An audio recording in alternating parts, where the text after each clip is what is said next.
Recording in There progress. we go. Thank you. Good evening. It is March 31st, 2025, and I'm going to call this meeting of the Community and Economic Development Committee to order. And I will read this public meeting notice that this is to formally advise that as required by Mass General Law, Chapter 30A, subsections 18 through 25, and pursuant to the Chapter 20 of the Acts of 2021 and acts relative to extending certain COVID measures as extended by whatever chapter of 2025, it was just extended, so congratulations on that. The Yarmouth Community and Economic Development Committee will hold a public meeting as noted above, and the public is welcome to attend either in person or via alternative public access as provided. So this is a joint meeting tonight of the Community and Economic Development Committee and the Yarmouth Chamber of Commerce members to discuss the Mattakese utilization process. So we'll do some welcome and introductions. I will start. I'm Courtney Butler. I'm the chair of the CEDC, and then we can go this way. Danielle Newcomb. I'm Mike Barry with the Cape Cod Senior Softball League. I'm Karen Green. I'm the Director of Community Development. Mary Vilbon, President of the Yarmouth Chamber. Aidan Delaney, Skipper Chatterhouse. Jack Hines, Route 28 Properties. Pete Malpass. I'm the newest member of the Community and Economic Development Committee. I am Will Downey. I'm with Barrett Planning Group, the facilitators for this. And I'm Fiona Gain, also with Barrett Planning. JB Vieira, previously with the Davenport Companies, now the COO, Emerald Resort and Irish Village, and affiliated properties. Joe Gibbs on the CEDC committee. Joseph Manning, CEDC. Parth Patel with Reverie Hotels and other properties. Dave Botting, I'm on the Yarmouth Chamber Board of Directors. Peter Slovak, Yarmouth Planning Board, CEDC. Great. All right. I'm going to turn it over to Will. Sure. Okay. Sure. Thank you. Let me see. Is this all right? Can everyone hear me with the microphone this close? All right, perfect. Well, thank you all for joining us. As I said, my name is Will Downey. I am joined by my colleague Fiona. We are with Barrett Planning Group. I think a lot of you either know us or know our colleague Alexis, who I believe most of you have worked with on this before. Getting right into it, so this is, as I believe you are all aware, the second of the MUC meetings that we are doing. And so just to walk you through what we're going to be talking about tonight, first I want to open with a little bit of a refresher of what this process is and what we're doing and what the goal of tonight is.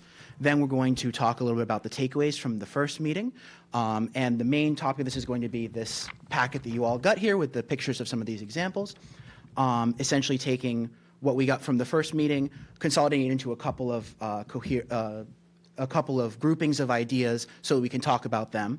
And the goal of this meeting tonight is to take all those fantastic ideas that you all generated from the first meeting and kind of consolidate into and get ourselves looking towards 3 of those ideas to start carrying forward into more detail.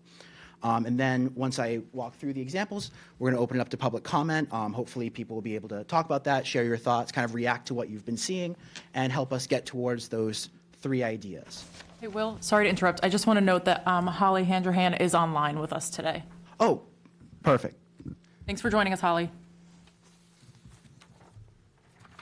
Great. So just to remind everyone what we're doing here, this is one of the several groups that have been tasked with working on this project and developing ideas in a formal structured process that walks us through 4 different meetings where we start from kind of the smallest, most everyone getting their ideas out and through a process consolidating so every group is producing 1 or 2 solid ideas that are then going to be merged in the MUC to produce some final ideas of what to do with this site. As I said, this is the second meeting, and so our goal here is to take from the ideas that were generated in the first meeting that you all did. And my understanding is that the CEDC and the Chamber had separate meetings. So we took everything that you all produced from that meeting, combined it into this document, and now we are going to be working towards that in the second meeting of combining all those ideas and generating 3 ideas that people feel good about and want to look forward to.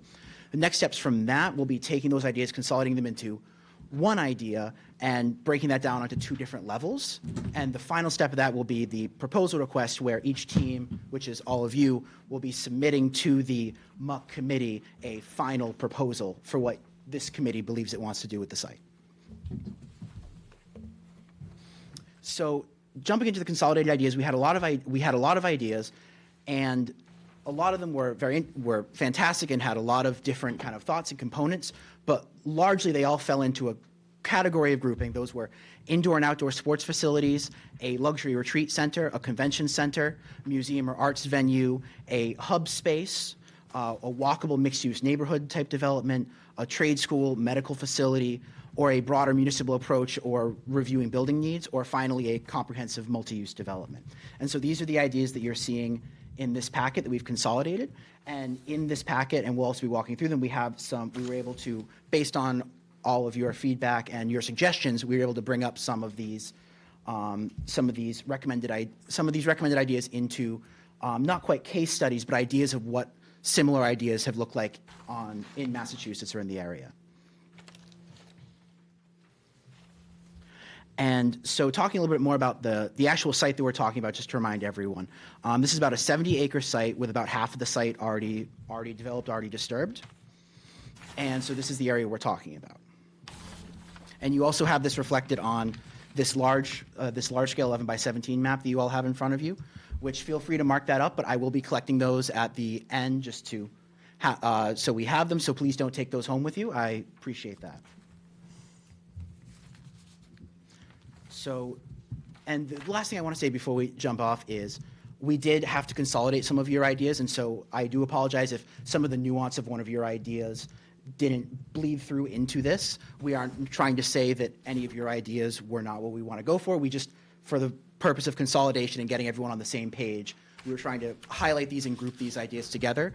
And so please, during the comments and open discussion, we want to engage with these ideas. We want to have more discussion about them.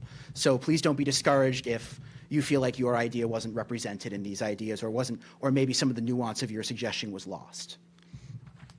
So on each of these slides now we're going to be talking about, to help you all understand a little bit more about the site, we actually pulled from some of these examples what the actual size of that development would look like, mapped over the site so you could get a sense of what these would look like. And so the first of these is the indoor-outdoor sports facilities.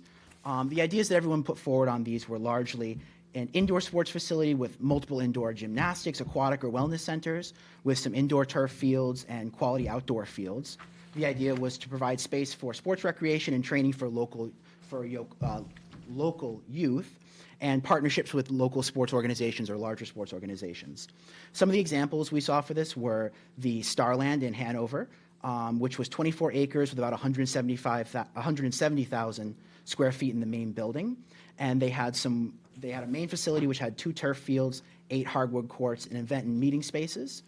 The Longplex Family and Sports Center in Tiverton, Rhode Island, which is 17 acres and about 180,000 square space in the main building, with about 300 parking spaces. The Four Kicks in Taunton, which again, 28-acre site with 170,000 square feet main building, about 600 parking spaces. And indoor, they have a pro shop, a fitness center, 11 indoor sports fields, 4 basketball and football and other courts, along with some conference centers and function centers with a sports lounge and indoor driving ranges. And outdoor, they had 4 lighted turf game fields and another version of Four Kicks, but this one in Norfolk, which is about slightly smaller at 24 acres total site with about 85,000 square feet in the main building and about 200 parking spaces. And again, it had a lot of the same features as the other Four Kicks Center, where it has some indoor facilities with a lot of indoor recreation opportunities and then outdoor fields on top of that. And so as you can see here, that does take up a fairly large space ranging from the examples we looked at. These typically have taken up between 10 acres and 30 acres in the examples we looked at. Oh, yes, and then the other examples people pointed out were the Union Point, which is a 1,400-acre smart growth development at the site of the former South Weymouth Naval Air Station, which included 4,000 residential units, 10 million square feet of commercial space, 1,000 acres of open space, and 50 miles of hiking and biking trails. The site also included a 25-acre sports complex with 4 outdoor turf fields. 2 of these were covered by domes for winter use. And the Hyannis Youth and Community Center on a 10-acre lot with 104,000 square foot building and about 260,000 it was town-owned. The facilities there included 2 ice rinks, a youth center with a gymnasium, community, and other recreation. The next idea that came up through the groups was the idea of a luxury retreat with golf. The example that the group put forward for this was the Miraval out in the Berkshires, which is a 200-plus acres with an 18-hole golf course. And this example actually required more acreage than the site currently has. But it does have, as I said, the 18-hole golf course with other horseback riding and other outdoor recreation on top of kind of destination facilities such as a spa, a wellness center, and conference rooms and other centers. And so again, you'll see this one was a little bit more challenging because the example that we had was bigger than the site, but again, just for reference. And then the next example that people came forward, and I think this was a pretty popular one, was event complex or a convention center, which has examples ranging from 5 to 56 acres. So again, you can see that can consume a fairly mixed amount of the actual property.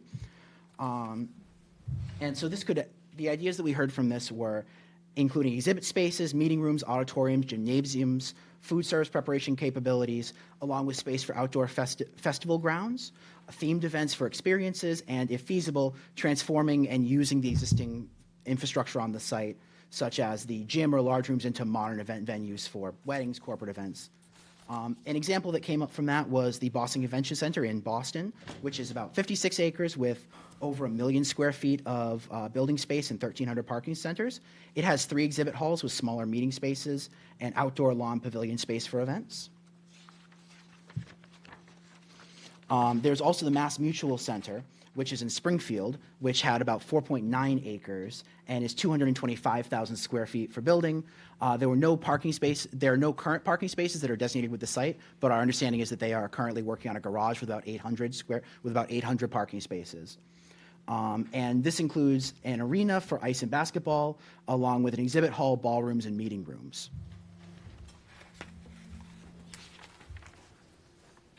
The next idea grouping was a museum or an arts venue. This one was one of the larger, ranging in terms of size. It could range from a few acres out to the entire site for a large outdoor arts venue like Tangle, which was one of the examples that was presented to us. And so the idea behind that was a museum or arts venue with outdoor entertainment components, rooms for arts and culture studios, learning and spaces for meeting to take place, and also including event spaces, an art studio, a dance studio, or demonstration kitchens. The primary example of that was Tanglewood out in both Lenox and Stockbridge, which is 400-plus acres of landscape grounds. It's owned by the Boston Symphony Orchestra and serves as kind of their summer retreat and where they operate during the summer. And in addition to the space for that, it also has various spaces for event rentals.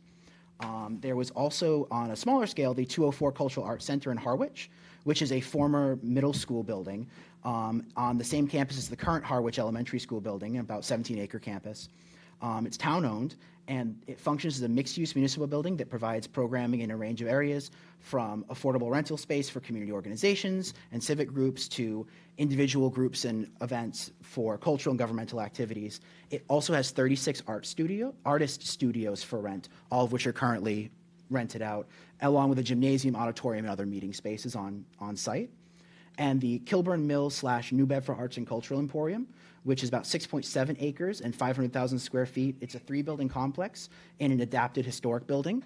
The Kilburn Artisan Center houses 35 art studios, including the New Bedford Arts and Cultural Emporium, and a resident artist gallery. The mill also includes retail and commercial businesses, studios, and storage spaces, which aren't affiliated with the Emporium. So kind of just stressing the fact that this is a large site, but not this entire site is being used for kind of the purposes that this example was.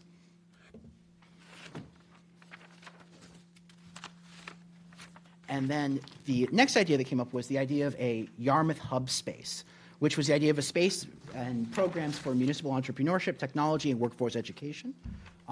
A creative, innovative center that offers a collaborative environment with a mix of cultural, educational, manufacturing, and commercial uses. The idea for this would be designed for flexibility, with accessible, inclusive, and welcoming to the public, potentially co-working spaces for people who are working remotely or hybrid. And there were questions about if it would include housing and what types of housing that would look like. Again, this can be very small and likely accommodated within existing buildings on the site, which is why you don't see the land print on that one. So the examples we heard from that were the Provincetown Commons, which is about a half acre with 5,000 square feet of building spaces, which includes artist studios, collaborative workspaces, meeting and community spaces, exhibit spaces, and printing services. Another example in a more kind of built-up example is the Foundry in Cambridge, which is just under an acre in total size with 50,000 square feet, no parking. Like Provincetown Common, it is city-owned. And the idea behind this example is it's a self-sustaining center for creativity and collaboration in Kendall Square with opportunities for science, technology, engineering, arts, and math memberships, as well as event and performance spaces for groups. The building also provides office spaces at market rate and below market rate for business and nonprofit organizations. So again, using multiple uses within that existing building. And then the Co-Creative Center in New Bedford, which is very small at just 0.1 acres and has about 8,000 square feet of building space located within the New Bedford Whaling National Historic Park, owned by a nonprofit Waterfront Historic Area League of New Bedford, and it offers co-working, studio, workshop, and event spaces for members. The next example that we heard from people was the idea of a mixed-use neighborhood, and the example that we heard the most from that was the Mashpee Commons over in Mashpee, which is about 40 acres. You can see how that would look on the site in question. Mashpee Commons is about, as I said, 40 acres and has about 350,000 square feet of mixed-use building space and about 760 parking spaces. It has 382 40B project permitted spaces that were approved in 2007, and but only 32 units of those so far have been built. And so it offers that housing component along with arts and culture and recreation and commercial options on that same site. And then another example here is the trade school, which both Cape Cod examples are about 70 acres. The idea for this one would be to use or replace Mattachese to provide third and largest VOTEC school on the Cape. Have construction trades build affordable housing and give them and their families first refusal on completed starter homes. There was question about whether or not that would actually be on site or whether that would just be something that was run through this site. The first example was the Upper Cape Regional Tech in Bourne and the Cape Cod Regional Tech in Harwich. Both of these are about 70 to 75 acre campuses. The Cape Cod Tech is a larger building with about 220,000 square feet compared to 150,000 in the Regional Tech. In the Upper Cape example. But again, both fairly large structures. The second to last example on this, but the one that makes the most use of the land was the idea of a medical facility, which examples ranging from 15 to 50 acres. So again, filling a large part of that site. The idea was the opportunity to attract medical uses. The idea that we heard in some of these examples was downtown Hyannis is congested, and the hospital can't expand more within its current location. So the thought was partner with Cape Cod Hospital to provide medical facilities in Yarmouth. The healthcare set itself up as a healthcare training hub through a possible partnership with local colleges or hospitals. And an ambulance can go onto or off of exit 7 and avoid the congestion on Route 28, saving time in some of those critical emergencies. And the proximity to exit 72, former exit 7, allows ambulances access away from the congestion. The examples of this are South Coast Behavioral Health in Dartmouth, which is a 15-acre campus and it has a 105,000 square foot building with about 275 parking spaces. And it is an integrated medical training and treatment center all on one complex. So it offers all of those services. It does that training. It does provide treatment and medical services all on that one site in that area. And then another example is the Mass General Danvers North Shore Center for Outpatient Care, which is significantly larger at 49 acres and offers an array of medical and surgical services. So again, just touching on this, and then the last bits we have in here that didn't have physical examples, but were the broader municipal approach.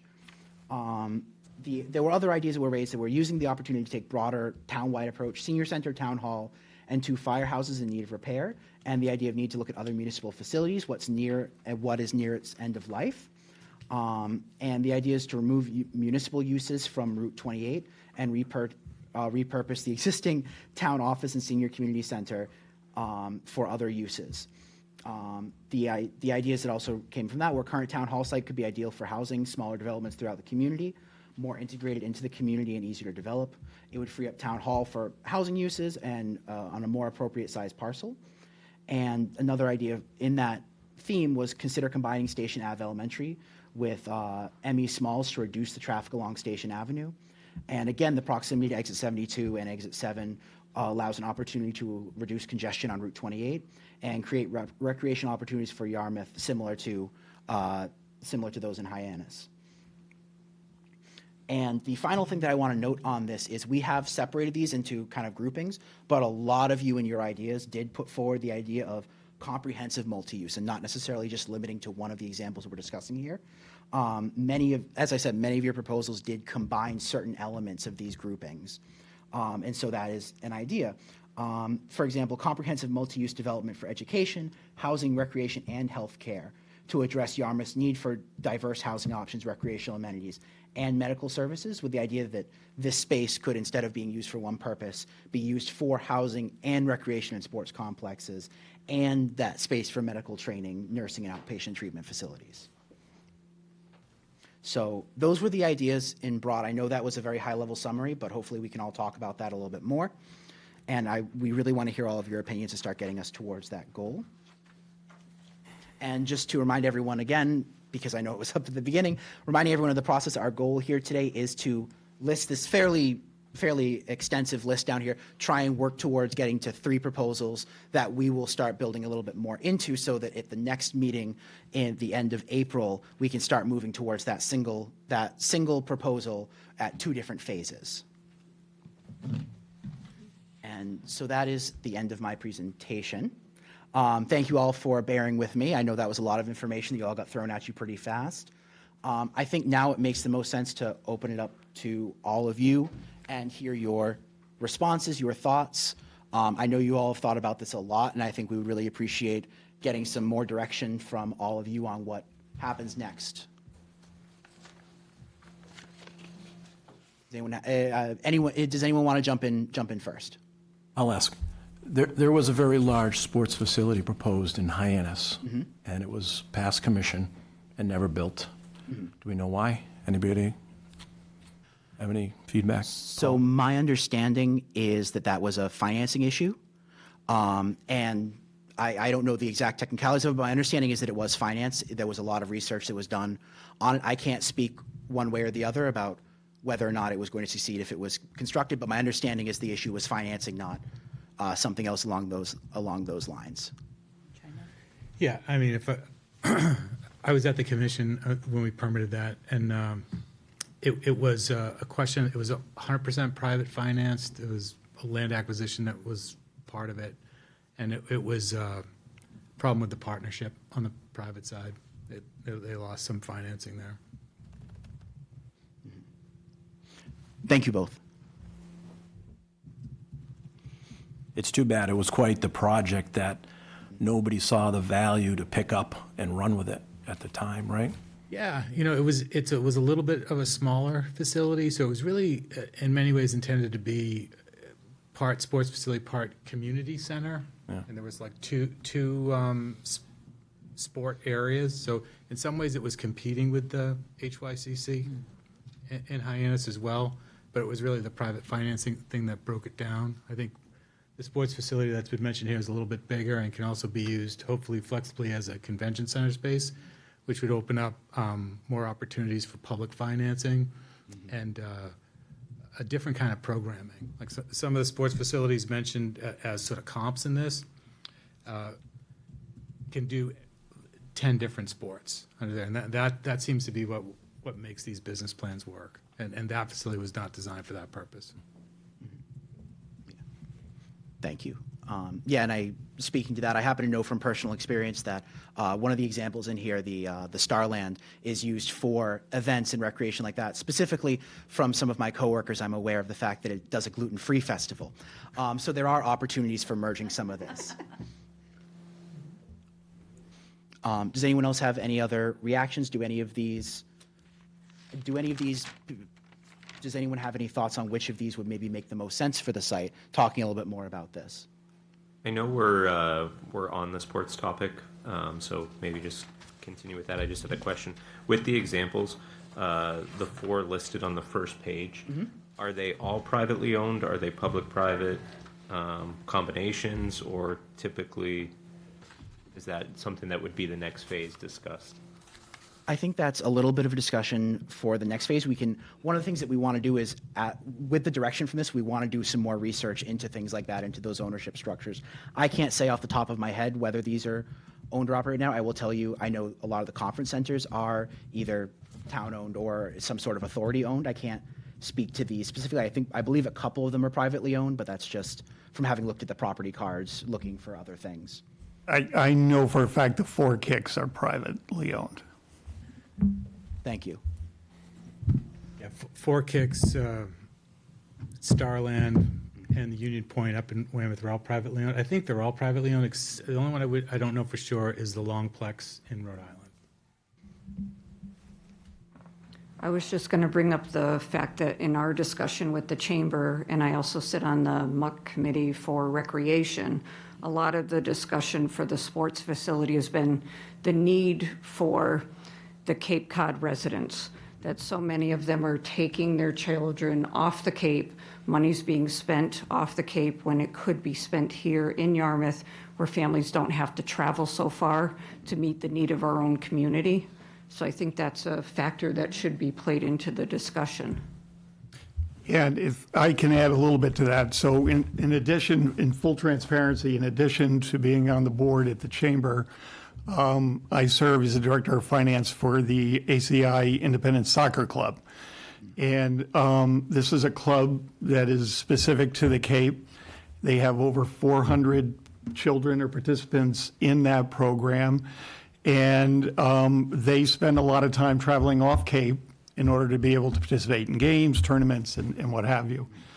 And I think the real benefit of a sports complex for Yarmouth lies in the fact that we can serve multiple purposes here. Number one, being able to provide a place for those Cape residents, those Cape kids, to be able to come practice, have games in their own backyard. But then when I put my chamber hat on and think in terms of the business community, and again, I'll only speak for my son's company, the club, they have over 2,000 games, practices, events, activities on the Cape in a year. Those games are bringing in teams from off Cape. Bringing them on, they're not just going to come for the game, they're going to stay after, they're going to eat out, they're going to go to local stores and buy things. Heck, they may even decide to spend a night on the Cape where they like to go in the summer. And all of this is happening off season. It's bringing in business to the community off season. His program pretty much runs from September to June. That's when they're the most active. Not in the summer when we already have our hotels full or hopefully close to full, restaurants full. This would bring in a fair amount of business to those local communities, local businesses. So, yeah, I just think that it really serves a number of great purposes having that, and the fact you can combine it with some sort of a trade show or convention center because the facility would accommodate that, I think just is another benefit on top of it. Thank you. Does anyone else have any other comments? I know this was a lot of information you all got thrown at, but we've talked a lot about the sports facility. Does anyone have anything else they want to say about that, or does anyone have anything else they want to say about any of the other kind of idea groups that came up from this? Were there any that either you think might be another viable alternative to the sports center, or are there any from the opposite side? Do you think that there are any of these ideas that you think wouldn't work on this site or might not be the best use of this land? I think, if you don't mind. Please. I'm not sure that there's going to be a lot of utilization as a trade school. I know that the tech school has a waiting list now, and I'm not sure what Upper Cape has. But I'm not sure that that site is going to necessarily draw in a number of students and a base for students with a third tech school here on the Cape in close proximity to the other two. And similarly, the concern there is I'm a strong advocate for the indoor-outdoor sports facility because of the economic benefit that it derives to the town. Nothing against having a school, but that seems counterproductive to the idea of taking a site that has been a school and now turn it around and repurpose it so that the community benefits, not only just by having the facility to use, but revenue-wise, the community benefits by elevating the commercial tax base to the points that were raised here on behalf of the chamber. You not only will get Cape people participating, it's a draw for people to come to the Cape, to come to Yarmouth specifically, and that is why I also think the idea like a Mashpee Commons, there already is one. There already are 2 tech schools. There's nothing like this on the Cape. And that's what makes it unique, and that's what makes it the opportunity to have the site, to get the facility. Of course, you've got to find the financing, but if there's an opportunity for the space and a desire to do it, I think there are willing participants to come in and invest in something like that. So for the back-end ideas that we talked about, I'm not in favor of those. I think the event sports complex, to me, is the thing to pursue. Thank you very much. You're welcome.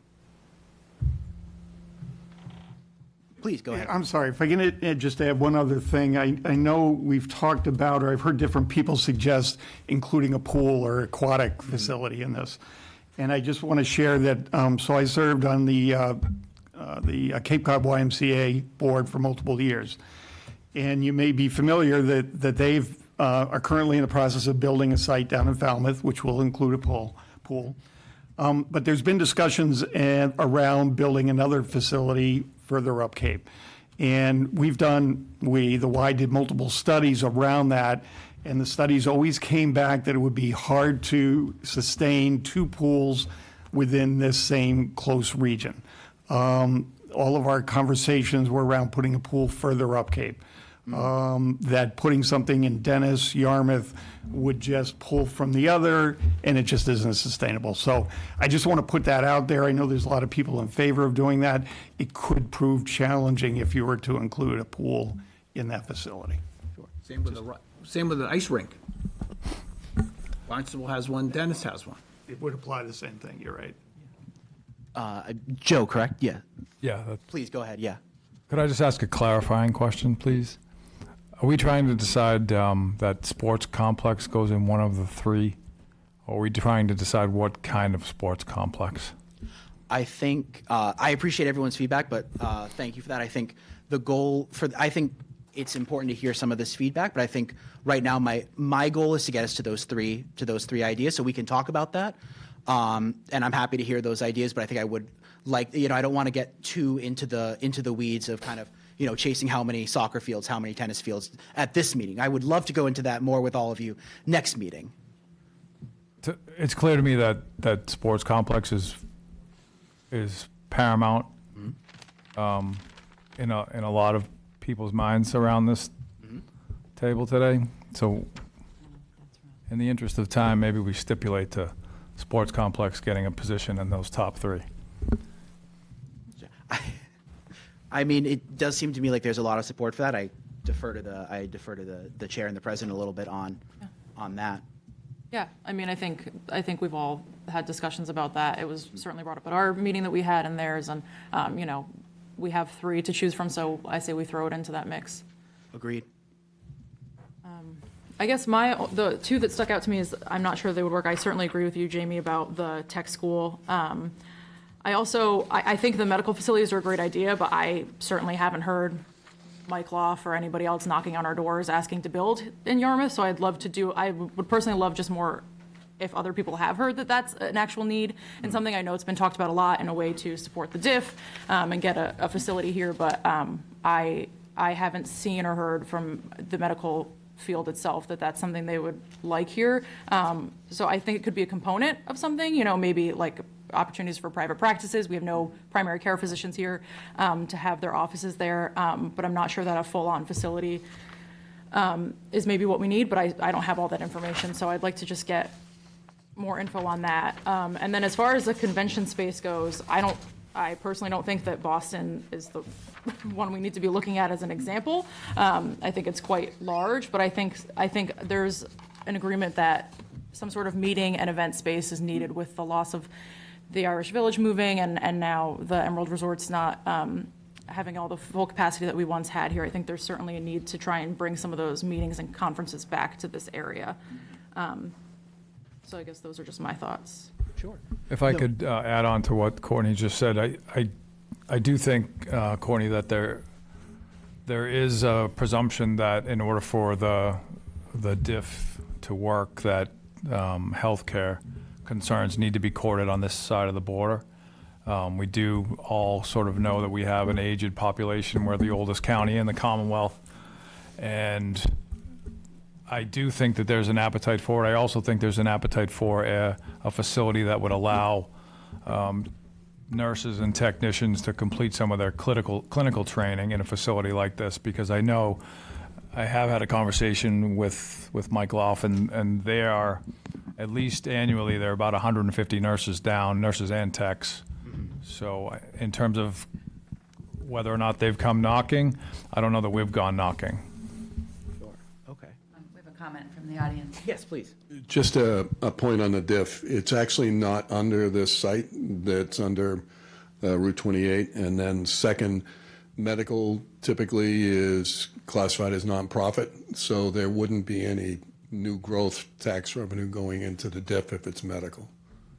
I mean, medical, unless Cape Cod Hospital is a for-profit organization or the buildings are owned by somebody else, generally they don't pay taxes, so they wouldn't contribute to the diff. And then the third thing regarding medical is that if they were to move some of their facilities to the extent it becomes a hospital, I believe they get paid more if the services are provided at the hospital, so they probably wouldn't want to compete with themselves in that regard. And last, it could be another sort of affiliation other than Cape Cod Hospital. There's a lot of people that travel to Boston for health services outside of Cape Cod Hospital, so. But it won't contribute to the diff if it's a nonprofit. The diff district for this site will be for this site and unaffiliated with Route 28. So the second district would be developed. So Bill Scott, Assistant Town Administrator. That's good information, because since the diff has been created, I feel like we've been hearing a lot of the term medical facility, and so it's great to have that clarification, Bill, so thank you for that. And while Cape Cod Hospital has not come knocking, I also haven't heard that Mass General or these other places are interested in building down here. We have a ton of vacant land and buildings, and I would just like to hear more evidence, I guess, that those, I know there's a need, but I would like to hear there's actual interest in those people coming to this area of the Cape. But I guess those are my comments for right now on what we've talked about so far. Just on the medical facility, since we're on there, Cape Cod Hospital is actually prohibited from building outside of their footprint right now, and it's suffered significant loss of federal revenue if they were to do that. That's the reason they haven't invested more in the Addicts Lane development out there. As far as other medical facilities that would be there, or doctor's offices, they're generally sort of smaller scale, more suitable for infill. They would like to be in proximity to the hospital. I think you're more likely to see them on 28 than out on the Mid-Cape. And almost every industrial zone on the Cape is zoned for medical, as well as some of the residential zoning around downtown Hyannis. Thank all three of you. All right, so I think we've heard some discussion about a lot of these ideas. One that I haven't heard anyone bring up, that I don't know if this is just because no one has any thoughts on it, but one of the ideas that we did get on this was the idea of a museum or arts venue. Does anyone have any thoughts on that as an idea, or the luxury resort idea? Does anyone have any thoughts on either of those ideas that they'd like to share with the group? Are those things that shouldn't make it to the list of three, or those things that just we haven't gotten to yet? I don't think the luxury resort and the golf needs to be on that list. I don't think it's necessary. I don't think we have I think we have enough of that going on. I think for the museum or arts venue, I think, I forget how this all came about. I think I definitely recommended the 204 Cultural Arts Center, but that is a very much so like collaborative community space. It's artist workspaces, it's galleries, it's a place for civic and government activities. It's a community center with an arts and culture focus. Sure. So I'm very interested in a mixed use sort of facility that looks like some sort of community center, but has the opportunity for some of these other elements we've discussed, like co-working and just opportunities for people to gather and be at a place where we just really don't have the space right now. I know I often find myself driving to other towns, and every time I exit the Yarmouth border, I'm like, why do I have to keep driving out of my hometown to get to what I want to do and what I need to see? So bringing some of those elements in, I think, would be really helpful and a good idea. And I did have something else, but it just left my mind, so we can come back to that. Perfect. All right, yeah, thank you. Does anyone else have any response to that? Or, sorry, Karen, I thought you might be, oh, sure.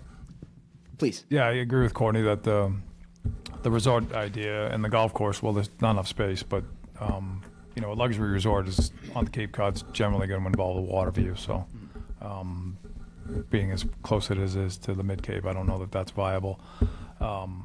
We all have, by now I'm guessing that most of the people here have seen the cost estimates on restoring the building, so I think making a similarity, making a comparison between 204 and Mattakese is hard to do, considering how much money would have to be invested into it in order to get it back to being occupiable. So, those are my thoughts. Thank you. I think too, on the idea of a luxury resort, especially one that surrounds golf, is when we first met with the chamber meeting, we talked about extending or making our community more of a year-round economic development, whereas golf is April through October, and then only a few diehard golfers are out on Bass River playing in that meantime. So there definitely is better uses that would be year-round or help extend our season. Okay. Thank you very much.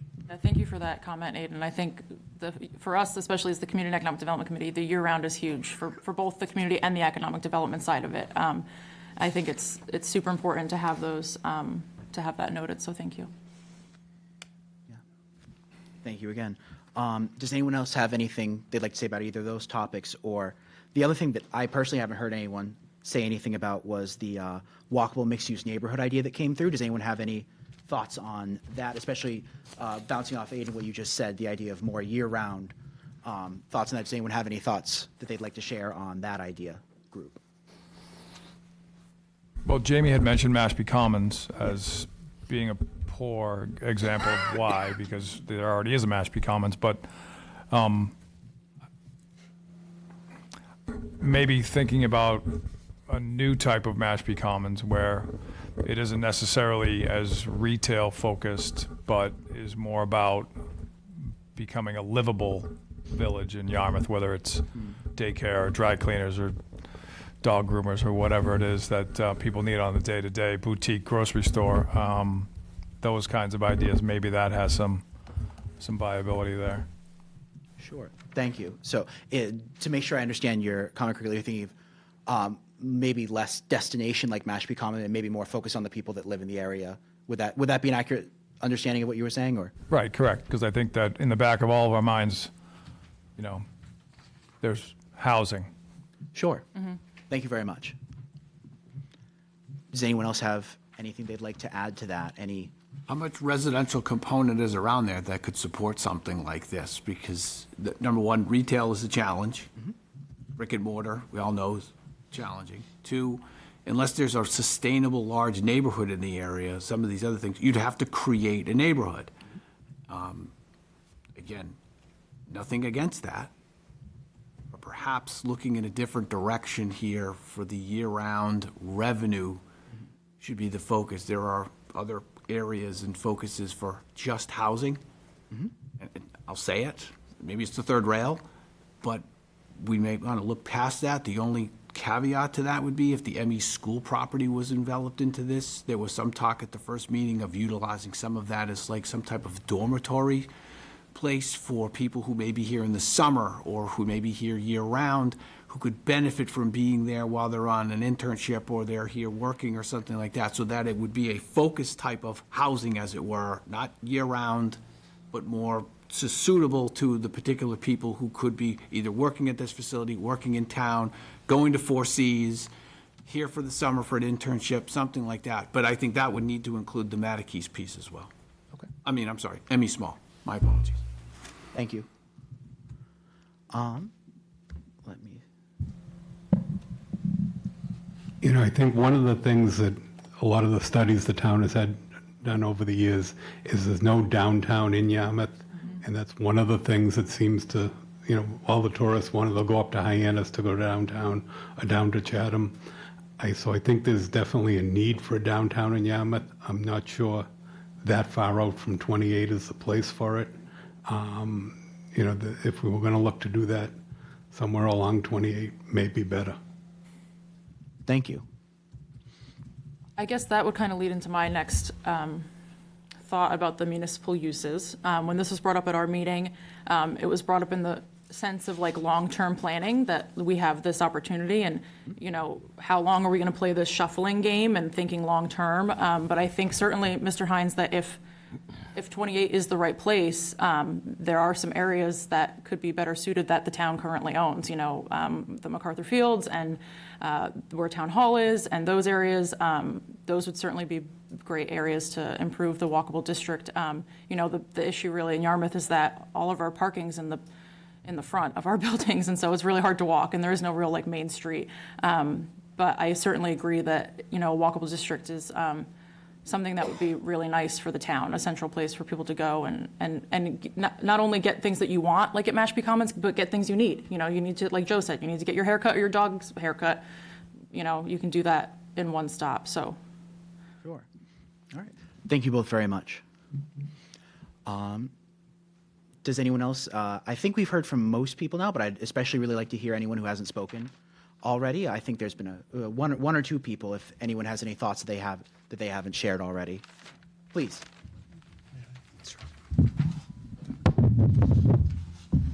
I'm representing senior softball, but I'm also representing active seniors. So we're looking for a recreational facility, perhaps combined with event space. But really what we're looking for is a place where you bring active seniors together with young kids and you're playing sports. You're using indoor facilities for fitness and wellness, you know, with our aging population. We're looking for multi-purpose, multi-use, and you'll have that place filled every day. Sure. Thank you very much. And just to make sure I understand, when you say multi-purpose and multi-use, are you talking about kind of some of those commercial uses that Courtney and Mr. Hines were just discussing, or are you talking more about multi-use recreation? Multi-use recreation, but day 2 can be event space. Sure. Day 3 is tournaments. You know, day 4 is, you know, fitness and things like that.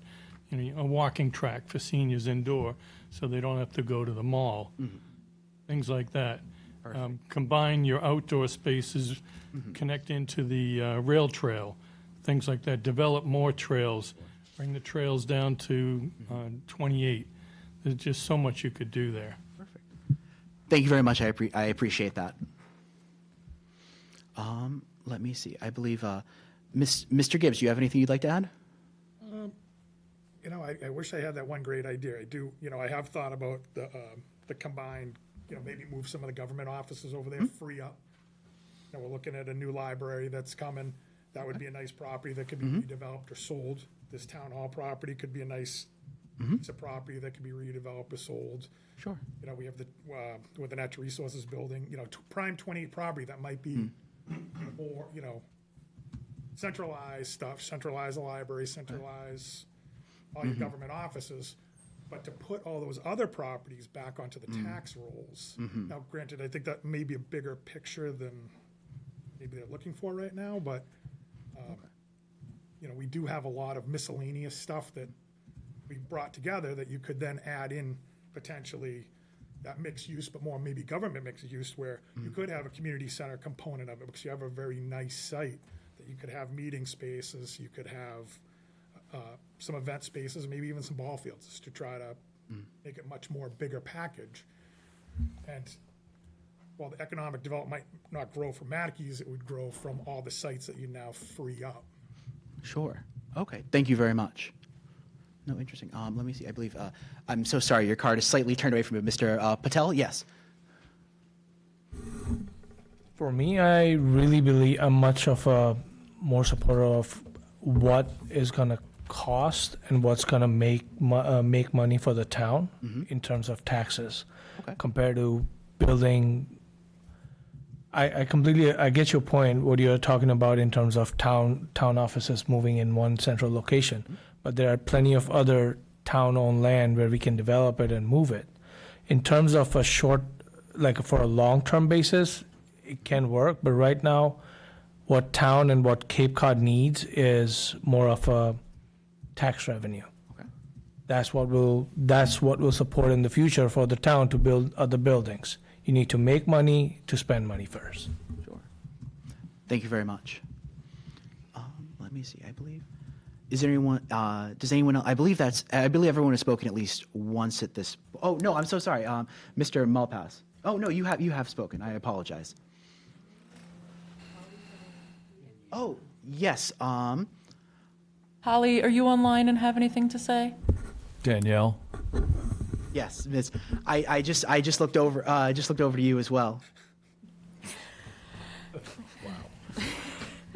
I think that we're just talking in circles. I think that most people agree that I agree that a rec center is a good option. I think that beyond that, though, if we're looking at an event space, we can't have just an event space, right? It has to be multi-use, which is what we are all saying we want, is that it would be multi-purpose. So I think that makes us a good second option. I think that if we are talking about like a museum or an art venue, I think you have a lot of competition in neighboring towns and in our own town that it doesn't quite make sense to compete.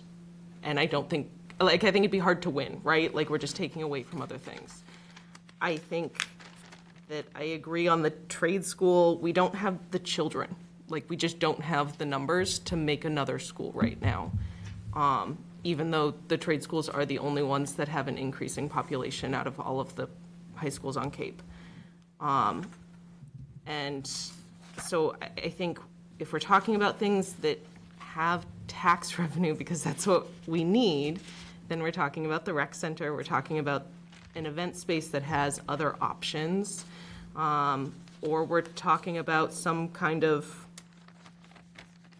mixed-use neighborhood that has it has businesses in it, could have an event space, or it could have whatever, right? But what we're all talking about is that we want mixed use, and I think those are the three things that give us the most mixed use.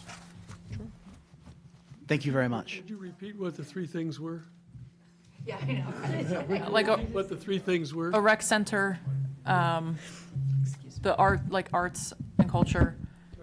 No. Museums? Multi-use events. Event space, which can be used for arts and culture. I mean, it's a mixed use with all of these things we've been talking about. Housing, if possible, meeting rooms. I mean, we don't have enough meeting rooms in this town hall. We've all been shoved in that poor closet in the corner over there. I mean, it's, So is that is that the hub space option is the third one? yeah, I mean, I think it's kind of I think we've all seen these buildings before where it's, you can go in and you can go to the left and you can take your art class, or you can go to the right and you can watch your kid play basketball, or you can, walk around the back and maybe there's a small retail shop or there's a housing. But I think, Danielle's right that like what we've all been talking about is some sort of mixed use development.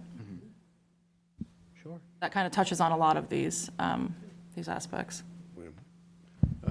Bill Scott, one of the things I think you want to think about is people talk about tax revenue, but there is the ripple impact associated with the visitors. So there's two types of visitors. Or three, actually. Your local community, if it's a local community center, the region, as David talked about. There are teams that play on the Cape, but then there is the large tournament type venue that brings people in that you normally wouldn't see. I mean, if you're going to look at ripple impact, you want to look at the importing of dollars, not the sort of moving of dollars through your own community, because importing dollars brings you new visitors and new money to fill rooms and restaurants. And then when you start doing that, then you get the rooms tax, and the businesses are that much more viable, so then they pay property taxes. So you get the property taxes from the site, but if your ripple impact imports dollars, then you're getting people that you normally wouldn't get, and importing would, be off-season, that would even be better. So I think that as you look at this, tax revenue is just the site, but what is the ripple impact you want? So if you are more of a local sports facility, you're going to fulfill the needs of the local communities. But do you want a facility that brings people in up and down the coast? And I believe there used to be a soccer tournament that did that. And they would fill all the hotel rooms, in the fall. So you can look at these as what type of impact you want to derive as much as what type of land use you would have. And the most impactful one would be importing dollars off season, and then it goes all the way down to just local participants. But Bill, can you speak to some of the efforts that the town's taken to import dollars along 28 in the diff?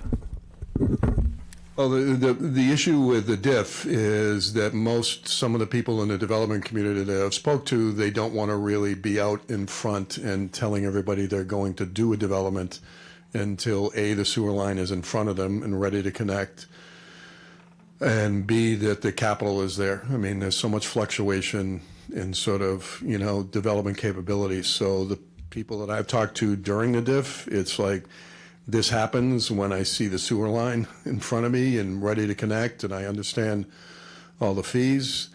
And then there are permitting issues that they're concerned about in terms of, commission and other things that they don't want to show their hand, and then have their development out there. So we are working on a mixed-use housing study through Karen Green's office, Community Development, to determine what type of opportunities we would have given the current zoning to engage both housing and commercial use. One of the key issues that we face is we have an inordinate amount of water supply land. So you look all around Mattakees, it's all owned by the water department, pretty much. And it's all wells. There's about 6 of them around the site. So, where people talk about let's do affordable housing, you don't want to then jeopardize your water supply at the same time. So, yeah, I mean, I would say that stimulating development, $200 million sewer project, hopefully will do that. But it's up to the private sector to move that forward. The DIF is a way to generate revenue for the sewer project from development. But usually there's a lag of about 3 to 4 years where you start seeing development showing up after sewer projects start. So this delay was anticipated? Yeah, I mean, it all depends on what you have for market. I've talked to some sort of bigger apartment complex developers, and they see service sector employees and then elderly. But what is the industry down here that supplies people to be able to afford housing? I mean, if you were asked somebody where they work, it'd probably be the hospital and then some of the service sector places. But, I think it was Jamie was alluding to residential drives retail, but what drives development for housing? It's jobs. Nobody's going to commute down here to housing if they can find it near their job. So you need. But in the context of Mattakees, doesn't it beg the question that shouldn't we prepare for the same sort of scenario that is playing out on 28 to play out in front of Mattakees and get a pipe in the ground? Yeah, and in fact, we applied for 2 grants in the One Stop program. One grant is to analyze the zoning in the area and also pick up from the Matakees work and do sort of financing and other more technical strategies after the plans are done. And the second one is to do a preliminary design for the sewer line from Buck Island up to that site. So we've applied for one stop for that. We're going to apply for the grants in June. One is about $475,000 to $500,000, and the other one's probably going to be about $175,000. Thanks. You're welcome. Thank you both very much. I guess that was some great conversation we just had. Does anyone else from the group have anything else they want to, based off of what we just heard? Anything else that they think needs to be said? One of the things is, we're looking at the indoor sports facility and the convention center as two different things. I think they become one thing because you want them, first of all, to make it financially, work financially, you want to have it full all of the time. And that space can be designed so that you can do indoor sports stuff, and you probably want some of the bigger indoor sports stuff so you can bring teams in the off-season and use it, and that brings people again to the restaurants. But you're going to bring them off-season for the weekend as opposed to just having them come down to play a game.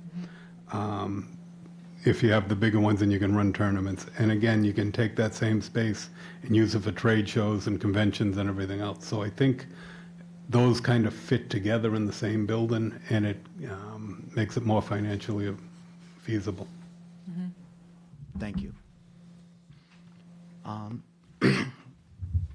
And Ms. Green or Matt or Madam President, I don't know if either of you have anything else you'd like to add to the conversation. I apologize. I like Ms. Green. No, I mean, I think the conversation so far has been great. I think Danielle did a really nice job summarizing Yes. We're all feeling the gist of things. Yes.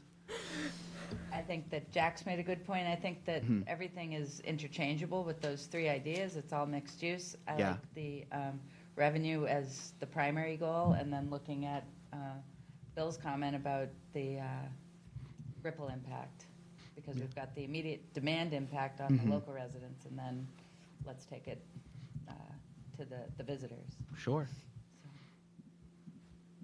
And I'm not going to add anything that somebody has already said. so. Sure.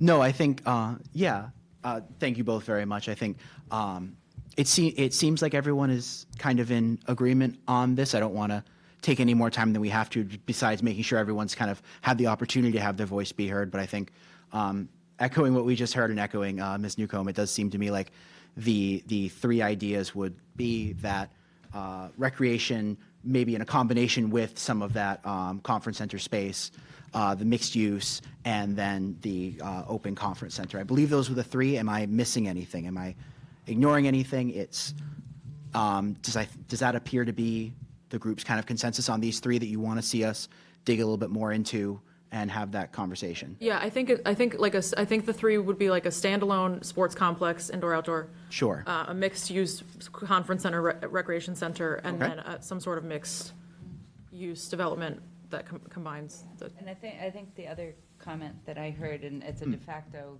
kind of economic impact, is just the focus on year-round. Sure.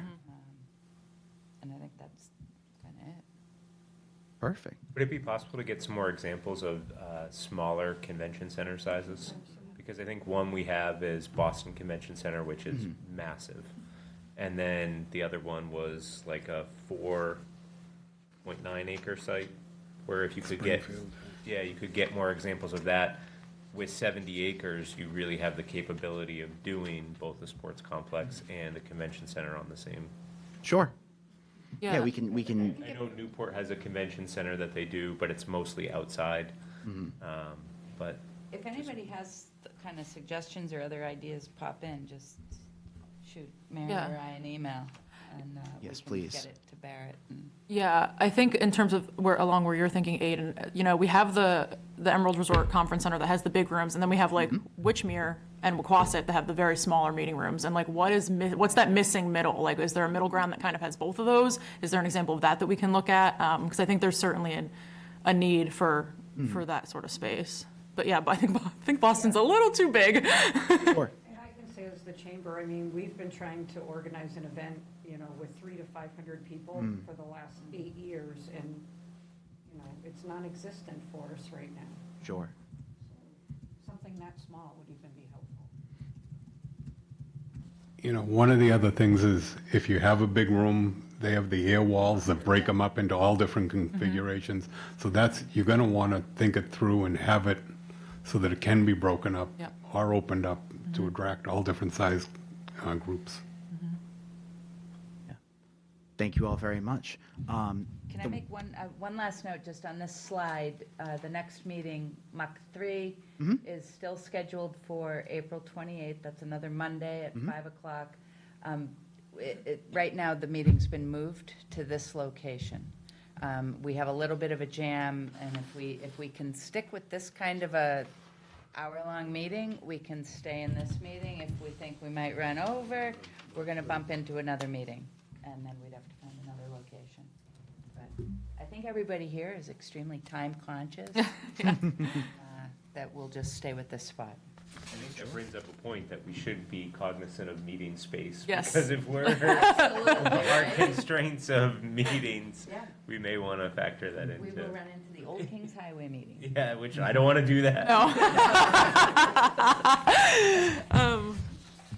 So, Will, do you think it's safe to move into public comment? I know we have some folks in the room. I just want to get their thoughts and feedback. From my perspective, I believe so, but I defer to both of Okay. you. Oh, did we ever, Holly, do you have anything? I want to make sure we yes, we I'm hear sorry. from you. Liam, we may have a participant online. Holly, I think she's on the wrong Zoom. Oh, boy.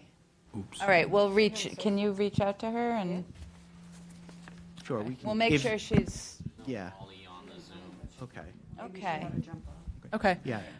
Given Are technology, there if she has anybody written in the comments. audience that want to have a say? Yeah, come on up.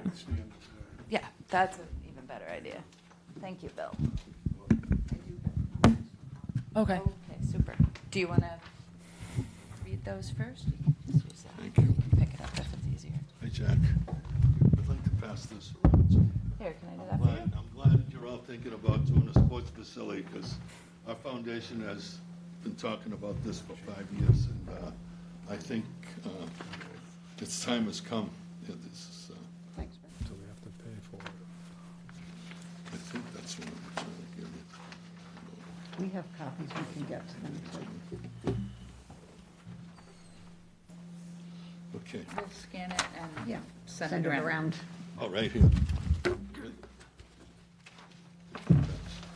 Pass these around. Thank you. Do you want to pass it down that way? Yep. Pass that around. Sure.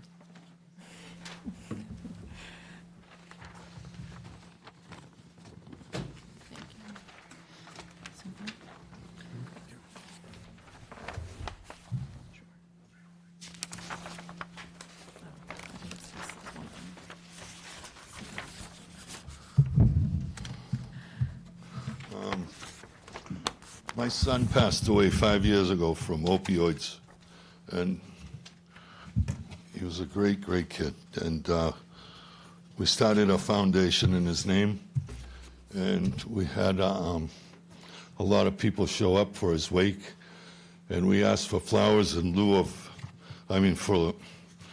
for donations to the local youth hockey instead of flowers, and we had an outpouring of support. And we began a foundation in his name, and we've raised money thanks to people like Jack Hines, who supported us over the years. We raised a lot of money for the local youth hockey programs, for the Learn to Skate programs, and many other things like St. Jude's Hospital, Best Buddies, Special Olympics, Wounded Warrior Project, Homes for Veterans, Recovery Without Walls, many, many others. There's many things on this things which we've supported. Excuse me, sir. I'm so sorry. Would you mind just identifying yourself? We have letters of support from many politicians and other places like the Cape Cod Transit Authority, which says there's a route that's already on Higgins Crow Road, and they'd be willing to make a stop if there's a sports facility there, make a special stop for it. We have a letter from Gosnold, who supports this project. Recovery Without Walls, Mr. Bill Doherty. He runs a recovery program where he does acupuncture, and it's been very successful. The Boston Bruins Alumni Association, we had 2 games against the Boston Bruins alumni with my son's former teammates. He loved hockey, and we raised quite a bit of money. This from the Waves, this from DY Baseball. Many. We have a lot of letters of support, and I think what our primary purpose with this project should be to alleviate drug use. There's a disproportionate amount of kids dying on Cape Cod from opioids. And one of the reasons is there's nothing to do for them down here. There's nothing for them to do. We have over 40 golf courses here on the Cape. You know, we have plenty of elderly centers, but there's nothing for these kids in their young years, you know, through their teen years. And that was one of my son's biggest complaints. And I think a sports complex here would be amazing. And I think we're on the right track. And I also think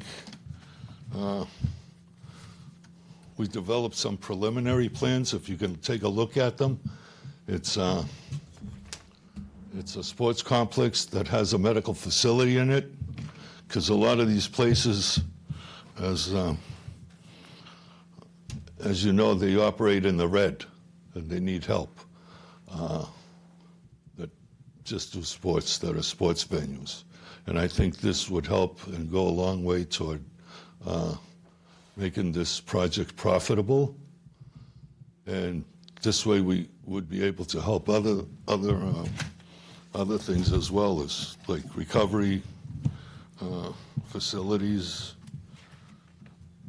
And we also could have a rehab program in there. We could have swimming programs. This is the proposed talking points for the projects. We want to, let me see.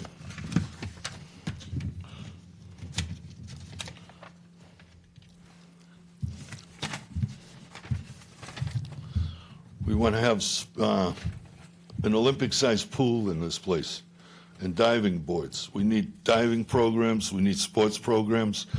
Most of this, almost all of the towns in this state have swim programs. There's not one swim program here for our high school and junior high school students.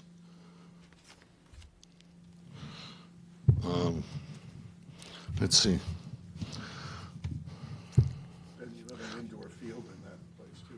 Yeah, we're going to have an indoor field. We're going to have a football and soccer field. This complex would support basketball, volleyball, soccer, lacrosse, field hockey, football, and wrestling tournaments throughout the year. One of the things that was in that study by the Cape Cod Commission, which you shared with us, thank you, Mr. Nadolski. I don't want to destroy your name.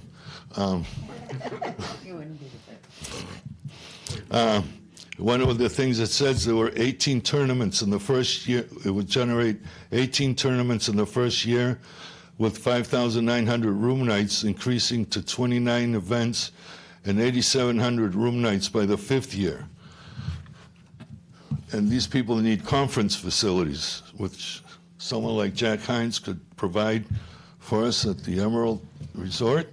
And they require 1,000 to 10,000 square feet of ballroom space and an average of 150 room nights per event and a maximum of 500.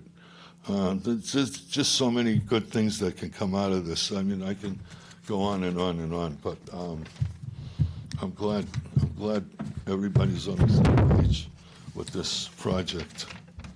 And I want to thank you for the opportunity to speak. Thank you. Is there other public comment? And Holly, do you want No, anybody else in the back of the room would like to share? You're welcome to step up to the microphone and identify yourself. Okay, Mary, do you want to share Holly's comments? So the only comment that she had was to support the sports complex. Okay, thank you.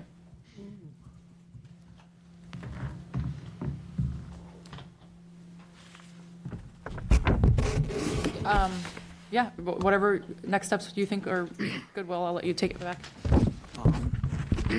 I believe this is, we've gotten what we needed from here. Fiona, I think, I do want to thank Fiona for taking copious notes while I did Thank you, Fiona. the fun part of talking to all of you. But yeah, so just, we will see you all next time. Just as a reminder, again, I left it up here for everyone, but just as a reminder, next time you all have those higher detail, and we're going to try and incorporate some of the comments that you all got into that. And there's a kind of similar to what you got here and what we had from the result from the last one. There's kind of a formulated, structured response that you all will get before that meeting. And the goal of the next meeting will be, as we were working on filtering everyone's ideas down into 3 this time, next time we'll be focusing more on getting down to that one idea in those 2 different phases. So as we're talking about here, you know, think about some of those things, what some of these ideas might look like at those two different kind of levels. And again, just echoing Ms. Green, the meeting's on the 28th in this room, hopefully. Yep. And if you do, like we said, within the next month, do any research or come across an idea that looks good, please do send that to Karen and Mary, as their planning group will incorporate those ideas into their messages back to us. But on behalf of the CEDC, I really want to thank all of our chamber members for being here today and for this partnership. We're really excited to work with you all and to learn alongside you through this process. Your perspective is very important to us, and so thank you for that. And thank you to my CEDC members for being here. And thank you so much to Will and Fiona for all of your work on getting us through this process. You're excellent facilitators, and we're very happy to have you. Thank you. Happy to be here. You got to close the meeting. Yep. Is there anything else before we adjourn? I'll take a motion. Motion to adjourn. All right. So Mr. Scott just asked me to make note, everybody should keep an eye on the webpage, on the Mattakese webpage that he's been working on and adding lots and lots of new material to. So you should have a look and go there. Yeah, the study that Ben just mentioned, it's an economics, the study Ben mentioned, it's an economic study on room nights that was done a while ago, but it still has applicability. There's also a sports association, facilities association, that does sort of an economic model for the nation and how sports facilities are doing. There are the housing production plan and other things for other venues, but keep an eye on it. As we see a direction from the meetings, we try to find documents that support sort of the education in that direction. Thank you. All right. All those in favor of adjourning? Aye. All right. Thank you. Recording stopped. We'll make it up. Will, I'm going to email you his name.